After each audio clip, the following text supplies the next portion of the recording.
In this tutorial, we will look at how to select pumps to match loads in the GLD program. We'll begin by looking at the average block loads module.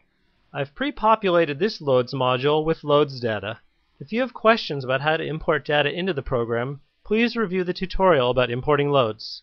We'll now select a pump to match these loads. To do so, I'll hit the select button here, then I can choose a manufacturer, I can choose a pump family, then I can choose the pump size and hit select pump. And we see that the peak heating load is 1239.3 kBtu per hour. And we see the capacity of this pump is 1239.3 kBtu per hour. In the average block loads module, it's important to know that when we select a pump in this module, what we're actually selecting is an average type of pump for the whole installation. There is not going to be any one pump that has this type of a capacity, but if we choose this pump as being the average type of pump, what the program does is give us the average power and performance of the pump, and this allows us to quickly size a loop field off of these average performance values. Now, a partial load factor of 1 is a little bit high. A lot of times designers may wish to lower this a little bit to more accurately reflect reality, meaning that the pump capacity is usually going to be a little larger than the peak load of the unit, of the system. Additionally, what we want to do is make sure we're entering water temperatures. These are the temperatures coming out of the ground loop and into the pump, and these temperatures impact the pump performance. We want to make sure that these temperatures are realistic. 1940 is a reasonable starting point for when we design our heat exchanger. In a nutshell, the average block loads module heat pump selection process is one in which we select an average type of pump for the overall design. If our average pump is going to be a 4-ton pump, we choose a 4-ton pump. If the average pump is going to be a 6-ton pump, we choose a 6-ton pump. The zone manager has a slightly different process. In this example, I'm going to open up a data set that already has loads data for 7 zones.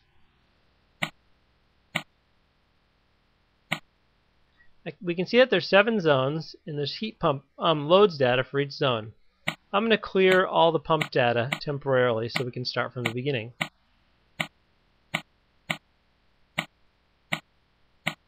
Now, the zone manager gives the designer great flexibility in how to select pumps. First off, the user can have the program auto-select all the pumps after the user selects a manufacturer and pump family. The second way to do it is the following. The user can mix and match auto-selection and manual selection.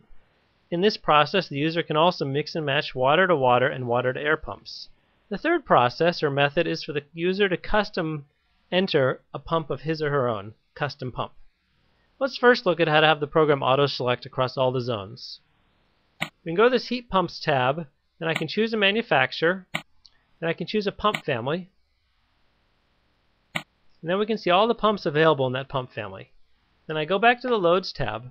Now I want the program to auto-select all the pumps across all the zones. All I have to do is hit this button, this auto-select button, and now we have pumps auto-selected for every zone to match the peak loads. You can see how the pumps are changing. Now let's pretend that our entering water temperatures into these heat pumps from the loop field are going to change and be different from 85 and 50. I'm going to change this to 90, and I'll change this to 40.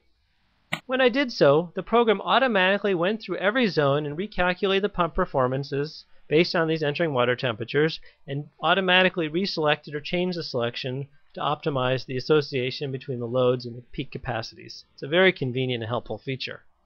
So that's the first way to select pumps, auto-select. Another way is to do manual selection. So for zone 4, if I hit the select button, I can select any pump or any manufacturer that I want. I can mix and match. I could choose a water furnace pump.